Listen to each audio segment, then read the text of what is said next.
I'll just say a small message. I'm glad that these things happen.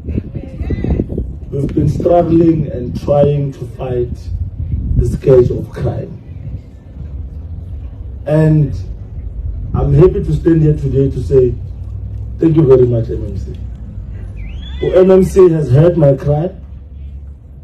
I've been crying, saying, let's do something. We are here to serve our communities, and we are here to make sure that our communities are safe. So, to the army that I see in front of me, gentlemen, we will work together. We won't sleep. And to all the organizations that are radical in terms of crime fighting, we will work together. Konabazayo, Yizo is coming, the last battalions are coming, Takazonka are coming. So everybody that is fighting crime, we are speaking the same language. So kakhulu, and thank you very much, MMC. Thank you very much to the city. Mayor, you've done a good job by appointing this gentleman. Thank you for the